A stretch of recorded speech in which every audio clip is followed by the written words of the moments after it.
All right, good morning, everybody. Thank you for joining us. I want to take this a few minutes just to take care of a few housekeeping items before we really get started. I know I see a few people still trickling in. So for those of you who don't know me, my name is Heather Robidoux. I'm from the Hillsdale County ISD. I am also your McKay Networking board member. So I am happy to be here today, and I'm glad to see you all on here. I'm sure your bellies are starting to grumble like mine, but we've got one more session before lunch, and I know you're going to like this session. You're going to walk away with some great information. So before we really get started, I just wanted to say welcome again to the McKay Virtual Fall Conference, Renewing, Recharging, and Rebuilding. I hope you're having a wonderful conference so far. We started off with Josh Davies this morning, which was just excellent. I loved his energy to get us going. Can't believe it was like 4 o'clock in the morning, his time, for that session. But anyway, we're in this virtual format, but we're still working together. We're still here to network and collaborate. So we're glad to have you. A few housekeeping reminders. Always visit the McKay website for important updates and information. Check out our monthly membership check-ins as well. Don't forget tonight, if you missed out on musical bingo last night, or even if you did and you want to come back for more fun, we have a networking event tonight. Renee and myself will be hosting some animal-themed trivia. We're a fun group. We've got prizes, and we should have some good times just kind of relaxing and getting to know each other and having fun. Also, just so you know, the recordings from today and the session materials will all be provided to you. Don't forget to check your email for the link to the sketchy validation form if you need sketchies. Remember, you're only going to submit this one time at the end of the conference. And we encourage you to be on camera as much as you can. We don't care if you're eating a snack or stuffing your face or whatever. We just want to make this conference feel as in-person as we can in this virtual world. So without further ado, I would like to welcome you to our session this afternoon. Today we have the session on case management, barrier removal, and supportive services. And we are very excited to introduce Claudia Stevens, who works with Southwest Economic Solutions as a lead case manager. She's responsible for ensuring programs within the Center for Working Families get access to income support, workforce development, and financial coaching. She coordinates training with partners and employers to ensure participants' successful journey through placement in their first years in employment. Her responsibilities include case management, outreach, intake, assessment, barrier removal, and provision of income supports. So we are excited to have Claudia here. We know you have lots of wisdom to share with us. We have students and the people that we are supporting that need this information so desperately. So without further ado, take it away, Claudia. Thank you so much, Heather. I am honored to be here today. This is my very first virtual conference that I am conducting, so this is very exciting and also nervous at the same time. But I love sharing information not only with my clients, but with partners, other staff, and employees. So if I get you a little lost or anything like that during my presentation, don't hesitate to ask questions at all. I usually like to start off with a little icebreaker. I know I like icebreakers instead of just jumping right into things. I think it eases up the tension a little bit, well, especially for me. One of the icebreakers I did want to do, and this is just for participation only, everybody does not have to do it.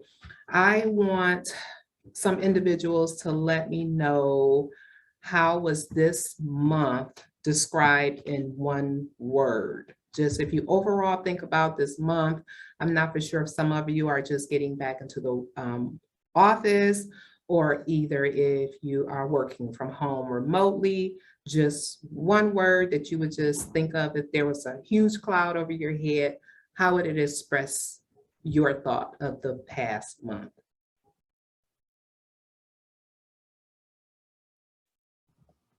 So I'm seeing busy, hectic, fast, chaotic, chaos, exhausting. Exactly. So I think we're all feeling the pressure of every type of environment that is surrounding us right now. I know we're beating a dead horse to death talking about the pandemic. That's all we've been hearing about over the last 2 years. Another stressor is not only getting ourselves back in the workforce, but getting our clients back to a normalcy as well. So I do appreciate those comments very, very much. So I am going to move to the next slide. So my first slide is the power of being a transformative case manager. I think sometimes that we get lost in our day-to-day activities, and we get so into trying to make sure all of our clients are taken care of that sometimes we lose focus. And I know sometimes I do, because you have to answer emails, you have to return calls, you're in meetings constantly. So I definitely understand. I have been a case manager for 20 years now, and I've been in all types of aspects from clinical case management to now workforce development. And I learned a lot of different skills over the years that are very important components when it comes to people. And especially I learned this about myself, is listening. Listening is definitely very, very important. I know a lot of times we have a lot of things going on, and clients come to us with different issues and concerns, and we're supposed to be able to help them lead the way, so that way we can offer some type of assistance for them to be able to make choices in their lives. But in order to do that and to make proper choices, we need to be able to listen. I know there's a lot of distractions sometimes, not only in the workplace, but also at home. So I've experienced all different types of environmental distractions, and that can actually lead to possibly some type of resistance when it comes to our clients. Maybe they might not think that we're interested, or we don't care, and we don't want to lay that foundation first when we're trying to build a rapport with them. So listening is definitely very important. A lot of times I don't like to take notes or anything like that. Texting, I just tell our secretary, you know, can you just hold all calls, or people that are coming in to walk in to see me, so that way I can pay particular attention to that client, as well as making sure that they have questions. I like to ask open questions, and I offer them to ask open questions as well.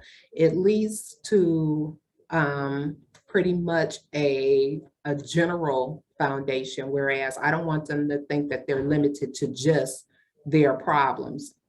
If a lot of them come in and they talk to me about family, they may talk about travel, they may talk about a variety of things, and it's just not concerns or issues, because life does occur outside our own lifetime issues and concerns. So I like to keep the questions open. A lot of times I tell them that they don't have to tell me a lot of information right there until they feel comfortable. And some of them don't. Some of them may tell me after the 5th or 6th time that they see me, or either some of them may tell me after the 10th or 15th time that they see me. But they know that they can always come and ask me a question. And if I don't know it, I will definitely find out for them. As well as affirmations. I know I like to hear affirmations, especially during the pandemic, because it just seemed really, really unreal at the time. It was definitely unexpected. It was abrupt in our lives. And so we really did not know exactly where this was going to take us a year later. And now we find ourselves in definitely complicated situations. Some people are out of work. Some people are losing their homes, their vehicles. So with affirmations, you kind of have to remind people that they are worthy, they are loved, they are noticed, and they also deserve help. And as well as the end part of it, of this slide, is to ask questions. I tell them to write down questions when they leave our session that way, because I know it's a lot going on during that first session and they may forget. So I always tell them they can call me back, they can email me, or either they can text me about any questions that they may have going forth about any of their goals or any educational opportunities, any trainings, or any work information or benefits, food pantries, things of that nature. I want to talk a little bit about the client-centered process. I know it can become very, very routine, where you're doing intakes, you're doing screenings, things of that nature. A lot of times over the years, I find myself that does not work for every single client at all. The client-centered process can go basically any which way. And in those terms of is that you have to read the client. You have to understand exactly where they're coming from. A lot of times they may come to us with just emergent needs. I know I get that a lot. I get calls where I hear, I hope you can help me get a job. You guys help with employment, or I lost my house. I hope you guys can help us with eviction prevention, or, can you help my son who has just been released from prison get into housing? So a lot of things that I am approached with is definitely on an emergent basis. So everything cannot be a client-centered process. Sometimes we have to start at that emergent need and then develop the client-centered process. Already when the client comes to us, they are definitely under a lot of scrutiny and pressure. They think that a lot of times that staff is being judgmental, which I'm pretty sure they have experienced that. And unfortunately, during these type of sessions, a lot of my clients have told me that, they have gotten looked at differently, or things have been said to them very inappropriate, or either they have been told what to do instead of being an instrumental part of their decision-making process. So as I was just saying, a lot of our clients come in where they're perplexed, they're disoriented, they're confused, they're lost, they're definitely stressed out. So our motto is to try to help get that client to figure out their situation. There is an end to every situation. It's just that sometimes they may not see it, but when you start offering options and resources, they really, really don't know what's out there. And I think that's where a lot of the fear and the unclear and confused and unsure comes from, because they are not able to determine what resources are available to them and how they can go about applying or getting assistance with applying. So some of my strategies that I've learned over the years, over different trainings, are do not lecture, but empathize with the client. Sometimes they don't need to hear, well, you should do this, or you should have done that. We can't really say, because we have not walked in their shoes, because we have to be realistic that life happens to people. Another strategy is to make sure they have input and the conversation is back and forth. Allow them to be able to express their feelings, how they feel, what their family thinks about them, or what their friends think about them, because outside components definitely affect our clients in a negative manner. They've already been put under a lot of scrutiny when they have been sidetracked with maybe a certain loss, whether it be a family member or a pet or a job. So we don't want to have a one-sided conversation, because that definitely can lead to some resistance from the clients, and they might not come back. I know I have experienced over the years, as well as my other coworkers, is that clients will disappear. So we know that they have a reason, so we don't want that to happen. They come for us to help, so we definitely want to be able to offer that. And as well as, do not force a client into any one-sided decisions.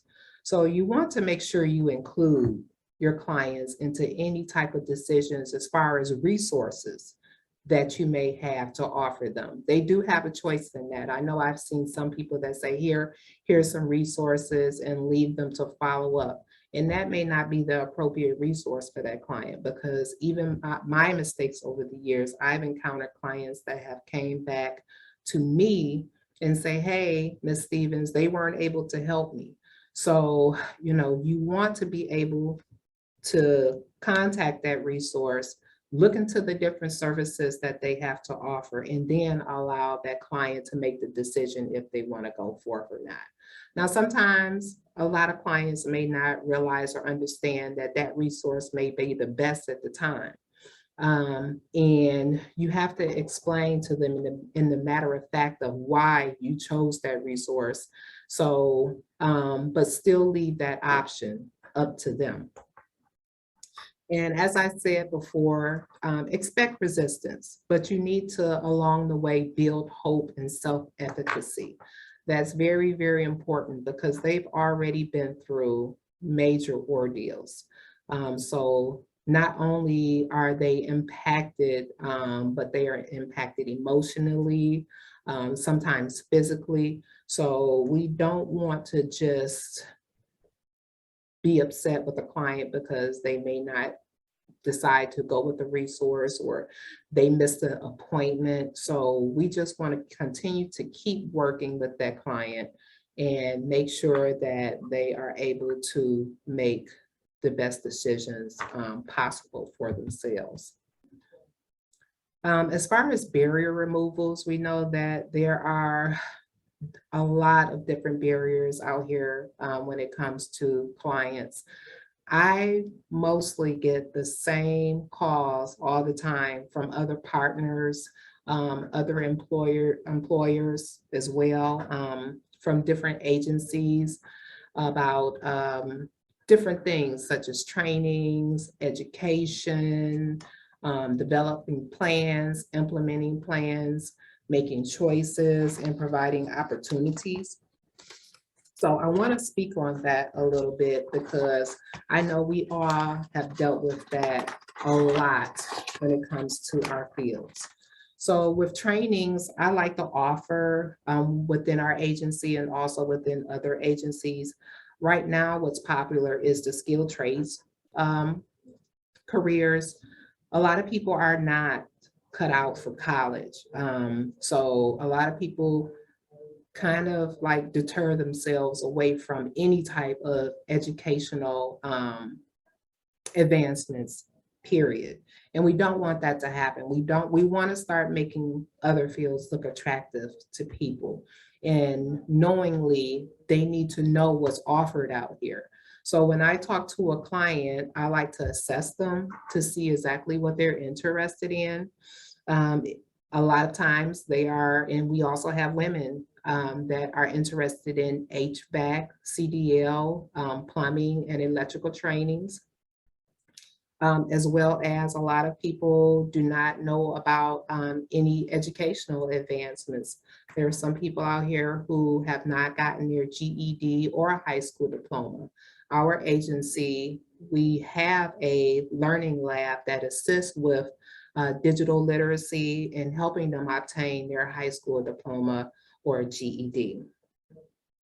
As far as developing plans, what I do is I get a variety of different resources and let the client know that where their needs are, these are the different resources that could possibly help them in the best way. And then from there, I'll let them decide. We go over a ton of information. That way they will be able to distinguish what would be able to work better for them and what would not. So first, we kind of weed through all the different resources, and we go from the top, and then we go straight to the bottom if none of those other resources help them. As far as implementing plans, we know sometimes our clients can be short when it comes to implementing plans. I've actually experience clients, where they're supposed to make appointments or either show up for job interviews and they don't show. I've asked for paperwork. Sometimes I may not get the paperwork, but there's a reason behind all that, So they come to us for help, but that does not mean that they will be able to carry out all the different various tasks that we ask them to do. So sometimes you may need to offer that extra assistance to be able to implement plans. As far as making choices, this is very, very instrumental to clients because a lot of times they've been beat up so bad out here, whereas they think that they may make the wrong choice again. We have to continue to empower them so that way they can make right choices. They have to feel comfortable with making the right choices. So once we give them that type of help to know that they are able to make their own decisions, they are in charge of their own lives, and those actual choices come to pass, then they start feeling a little bit better about themselves. As far as providing opportunities for them to be in charge of their decisions, which comes in terms of the resources, which comes into the resource of making choices, then comes the opportunities. These opportunities actually show our clients that this is what's available. Compared to before, if they had not met with us, there were no opportunities at all, or either they think they may have fell short of opportunities. It kind of puts their minds at ease where we say, okay, well, you know what, you can get help with this now, or either you can get in this educational training, or either we can help you get your high school diploma. So providing those opportunities definitely empowers the clients and helps them remove those barriers. So with a lot of barriers, I hear a lot of our clients are saying, why me? So I know that's a common question. And the different types of issues that I run into when it comes to clients, as I said before, is education. Part of our training programs is that they have to score a 6th grade or either a 7th grade level to be able to enter our trainings. And there are maybe 60% of students that do not obtain that 6th or 7th grade level, which in turn, I don't like to let clients know that they're not able to be able to enter inside of a program, a training program at that, because of their educational the limited of education. So what we do offer is we offer tutoring. So we try to offer tutoring to make sure that they are enhanced in certain areas that they are weak. That way they can retest. Finances. We also find that a lot of people are not knowledgeable when it comes to finances. We have a financial literacy program where we have financial coaches to sit down and discuss their weaknesses in finances and try to help them gain that empowerment back when it comes to finances. A lot of people don't want to approach it. It's like a sore subject when you talk about money and work and things of that nature, but we offer them a way out. And if we can't give them that way out, we offer them the resources, which I'll talk about later, to get that way out. Housing. Housing is definitely a major issue. I know we've all come across at some time or another, whether there are clients that have been evicted or clients that are homeless or couch surfing. That's been a major component over all the years of my case management experience. So I've worked in the past before with the homeless population. I've also worked with the homeless veterans population, and to actually be able to say that we've made some strides, but I think we still have a long way to go when it comes to housing. Is nothing short of, just of what it is that we still have a long way to go when it comes to housing. Employment. We know that right now, there are tons of jobs. I would have never thought that this day would have ever came where there are like more job opportunities out here than people wanting to take them. But this is where we're at right now. This is real life at this time. But we know within certain circumstances, people have left the workforce. They have been getting more money on unemployment than they have at work. They're experiencing unfair wages, discrimination, all types of things when it comes to employment or either lack thereof of employment. Transportation is also a huge barrier when it comes to our clients. What we do like to offer is bus passes and gas cards. We offer these supportive services to our clients. That way they can be able to get to and from trainings, as well as a gas card if they do own a car. They have to have a valid driver's license. We give them a $50 gas card every 2 weeks. And we do that once they do until they do find a job and until they get a couple of paychecks up underneath their belts to help them get some type of stability. Communication is definitely key. We have a lot of individuals out here that will not come for help at all. It's very good to see a lot of different nonprofit agencies out here that are offering all types of help. However, we have so many clients out here who do not know how to come and ask for help. So as well as there's assistance when it comes to online services, but unfortunately, due to lack of education, there are some people who do not have knowledge of going online and applying for assistance. We also assist with that as well. What we do is with certain training programs, we offer free laptops to our clients. We give them basic digital literacy skills with our work readiness instructors, whether it is reading, technical assistance with their laptops, as well as developing email addresses, and just basic knowledge of just sending an email or either retrieving their email. And that can go the same way when it comes to cell phones. I have clients who have cell phones whose voicemails are not set up, or either they don't know how to retrieve voicemails.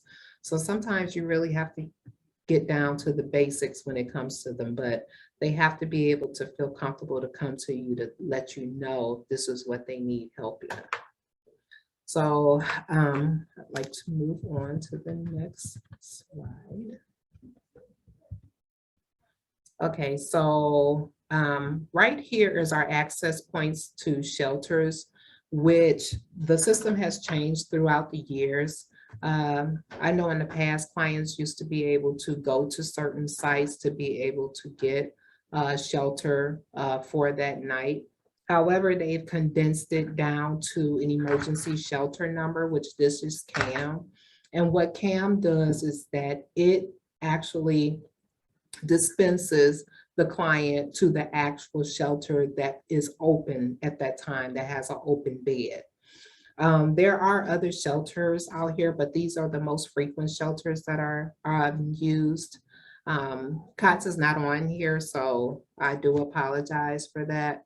However, after they call CAM, they are told exactly which bed is open, and then that's exactly where they would go. And then hopefully from there, a lot of times if they decide to stay and they really do need help, then they would be set up with a case manager. But sometimes we know there's those frequent flyers that just need a bed for the night, and they are looking for the next shelter, or either the next couch, or wherever they are able to reside at that night. So I wanted to give you guys, I'm pretty sure you are all very knowledgeable with these employment resources and trainings. So these are definitely used a lot within our agency. We have our own Michigan Works agency inside Detroit.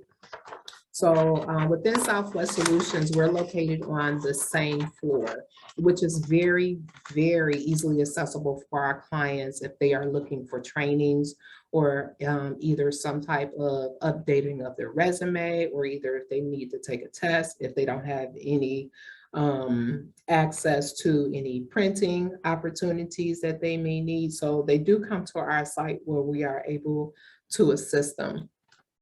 The Pure Michigan Talent Connect is also very valuable to us, where we assist them with going on there to see exactly which jobs are available. That's actually one of our central hubs that we like to use. And it also gives out the state labor exchange information as well. And I'm pretty sure everyone is aware of the State of Michigan website. That indeed comes with a ton of resources itself. You can spend almost a half a day just going through that site. Also, we use it quite frequently for our clients as far as applying for benefits, whether it is Medicaid, a bridge card, or either childcare. So we are actually navigators for the Michigan Department of Health and Human Services when it comes to applying for clients. And of course, we all know the last one, Indeed, which is very popular. So those are the main ones that we like to use. Also, it leads to different training opportunities.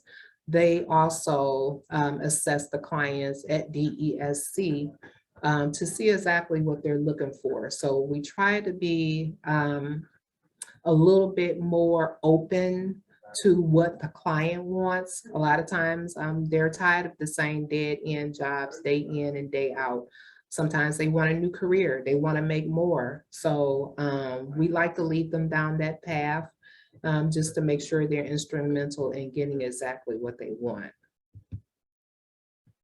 Assistance with rent, mortgage, and utilities. I know we've heard this over and over again, not only in our emails, but also on the news, through the White House.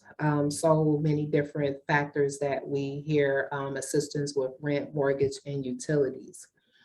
So I'm not for sure if everyone is familiar with the COVID emergency rental assistance application.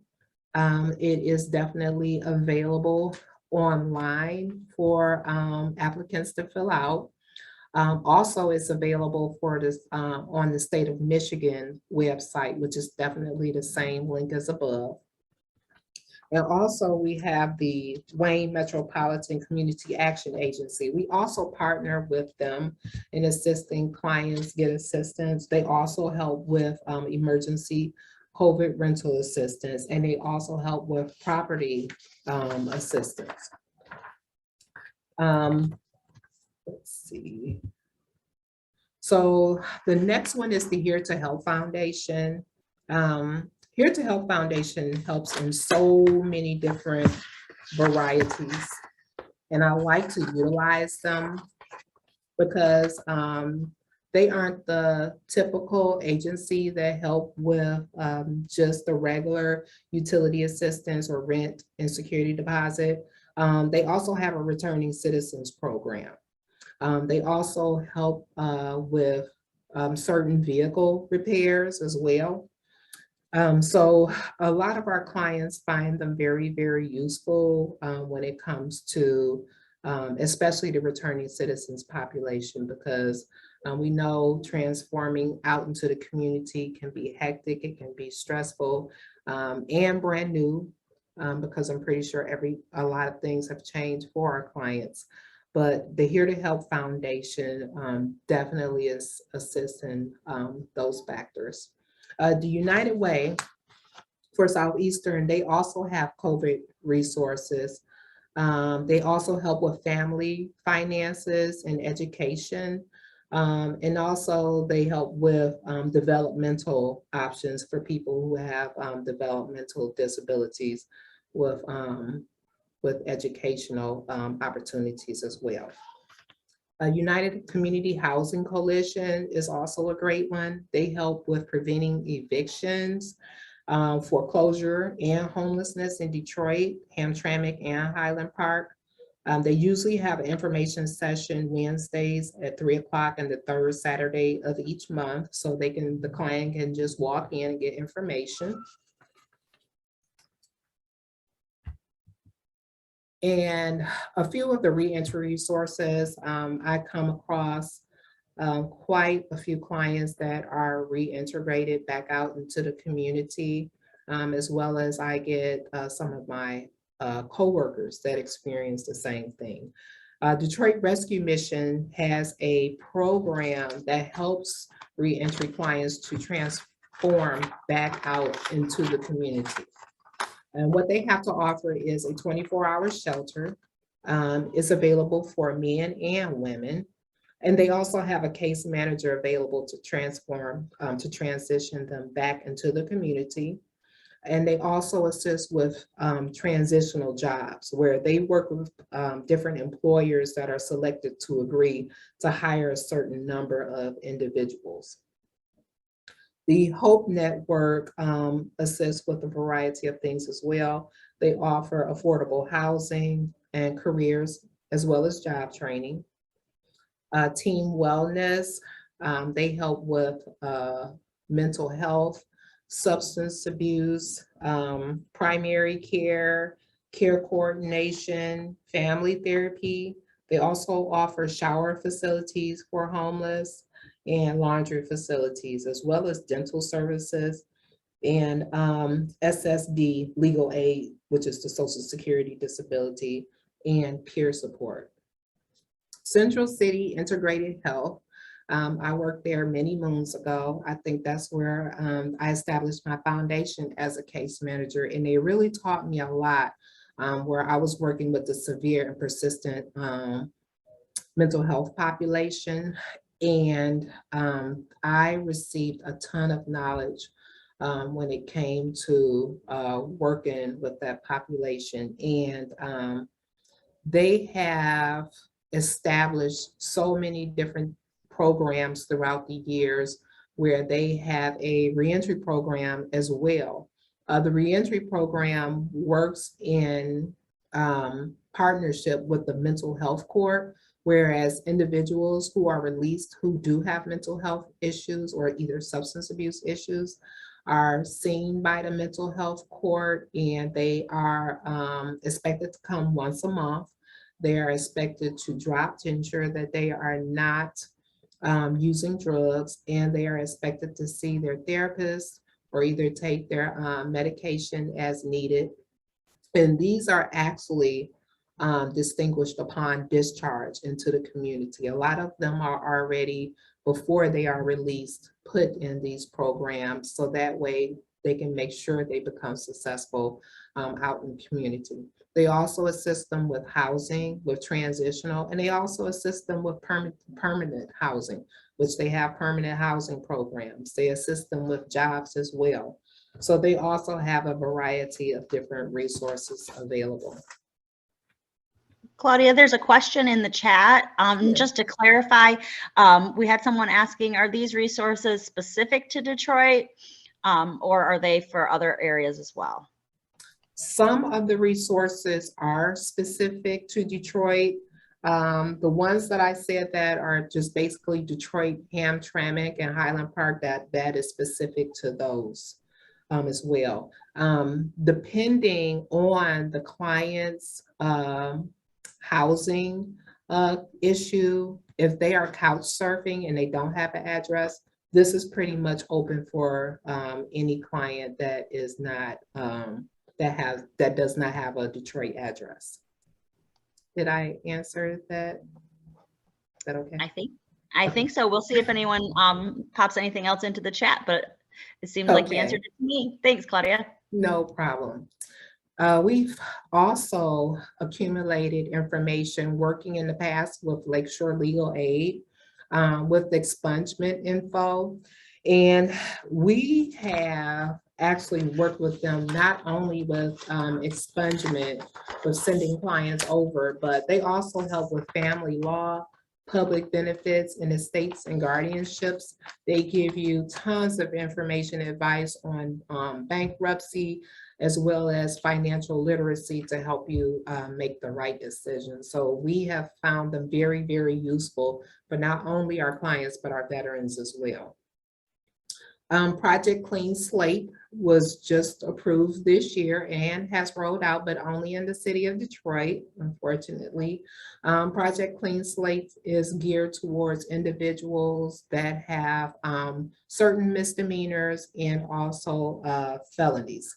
So with the Project Clean Slate, it was rolled out April the 11th of this year. This has actually been able to help clients gain access to better employment, housing, and educational opportunities. So the best way to contact them once you go on that website is through email. And it takes 14 business days for them to contact the client back. The last one is the Street Democracy Detroit. So I take this program because I have so many different success stories because I work with Street Democracy Detroit.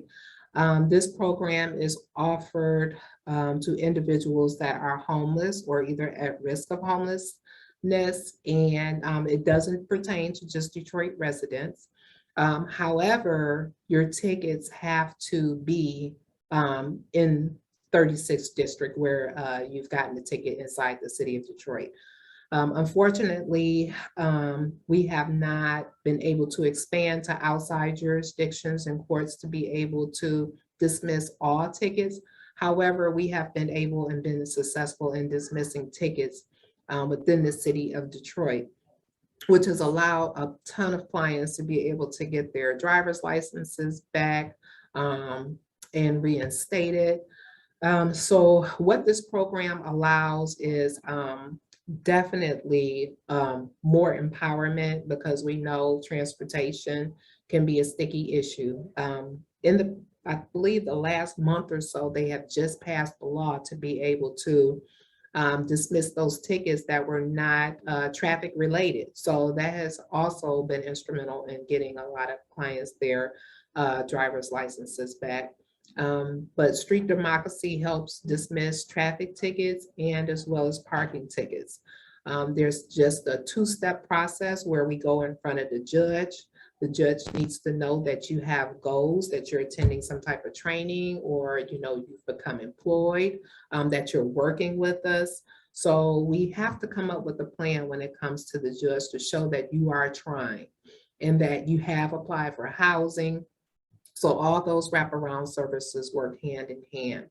And the following month after that, when we do show that there has been some type of attainment with those goals, the judge grants the clients to be able to get their driver's licenses back. So I like to brag on this program because it's just not another resource. They are actually doing what they are supposed to do. And if they can't help, then especially a lot of times we know clients have tickets in other court jurisdictions. We try to call the judge over there and let them know, hey, this is what's going on. They are working with this. Is there any type of way they can set up a payment arrangement? And usually it works. Financial literacy, we know, is definitely a huge barrier for our clients when it comes to budgeting, making smart money choices, needs versus wants, credit revolving, installment service, FICO scores, taxes, financial institutions. We know this could be a big turnoff for our clients. A lot of times they may let things get very, very bad and out of hand before they actually come to us for help. However, not only do we offer financial literacy, but a ton of the other agencies like Lakeshore Legal, they also provide financial literacy, as well as the United Way offers financial literacy. What we do is we pull the client's credit report, let them know exactly where they stand. We have financial coaches on hand that will actually send out letters to their debtors to see if they can get those collections relinquished off of their credit reports. We do help with taxes as well. We send them over to different tax experts as far as resources to be able to help with those back taxes. And we also work with different institutions like Chase and our mobile PNC, mobile online banking, and also it's actually a mobile bus that helps clients to reestablish a checking account or a savings account. So it definitely comes in hand when we have those fairs. So as far as follow-up, we know that can be difficult a lot of times with certain clients where they may disappear. But usually what I do is before they leave, attain all their goals, I do like to plan future appointments with dates and times. And then the day before, or either maybe the week before, send an email or either a phone call to just let them know, hey, this is our appointment date or time. If anything has changed, definitely contact us. It keeps them accountable to what their goals are and to make sure they're still attaining those goals. And also we like to get a call for a support person in case of emergency. If we can't reach a client, we don't know exactly what's happened. They could be in a hospital or anything. We do like to call an emergency person just to say, hey, we're trying to contact such and such, we can just say, give us a call back. That way they'll know that, they are still being held accountable for their different goals and plans that we put into place. So that ends my session, and I hope I gave some great information today, and I am open for any questions.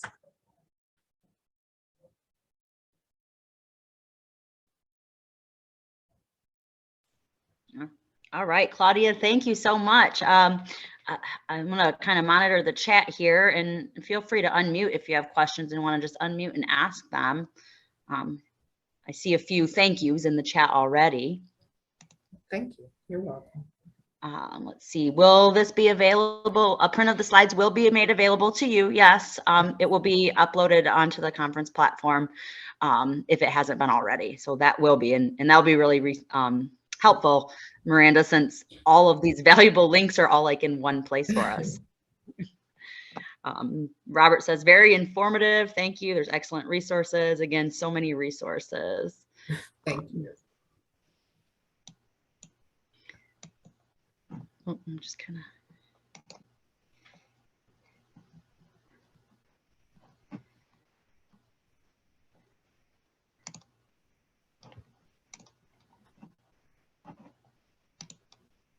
Well, Claudia, for your first virtual presentation, you did a very nice job, and we very much appreciate everything you had to share with us. Everyone's saying it's been extremely helpful. Thank you for all the information. And I know, I think you started with the point about the very first thing we have to do is like stop and really listen. Yes. Right.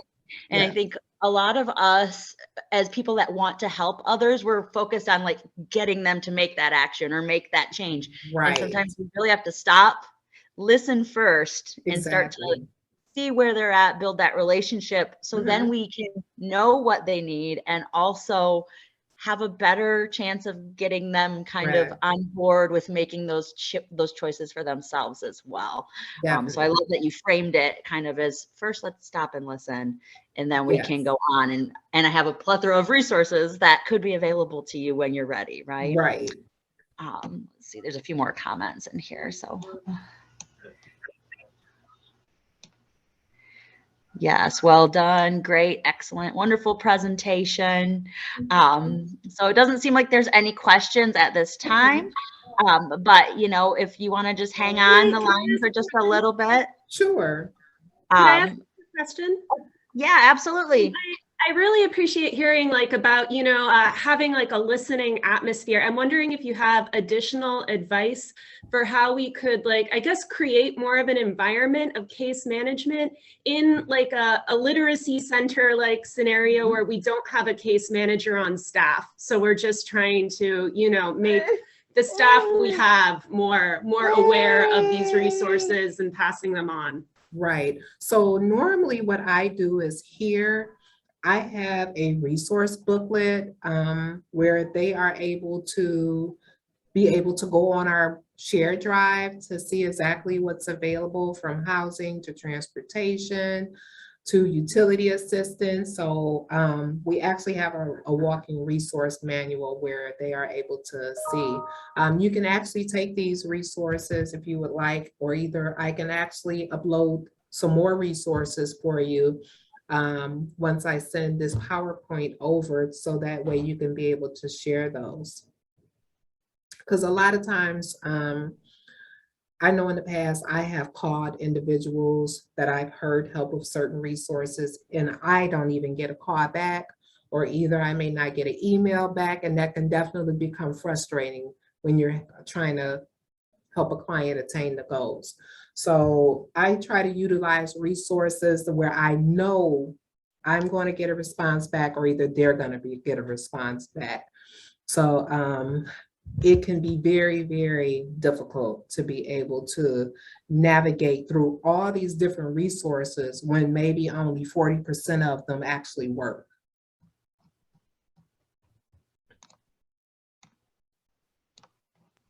Thank you. No problem.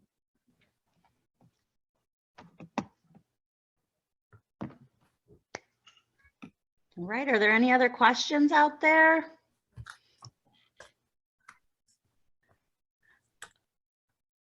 Okay. Otherwise, I would like to thank you again, Claudia, for taking the time to present with us today and share all this wealth of information and resources with us.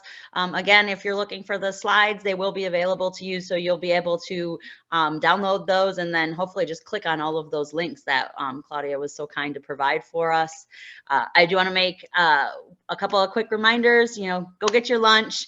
I know your stomach's probably growling, but we'll see you back here after lunch. Also, if you're so inclined to join us this evening for our fun trivia night, I would love to have you.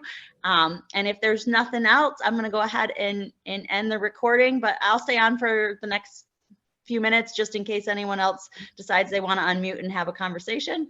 But thank you so much. Enjoy your lunch, and we'll see you in a little while. Thanks again, Claudia. Thank you everyone for attending.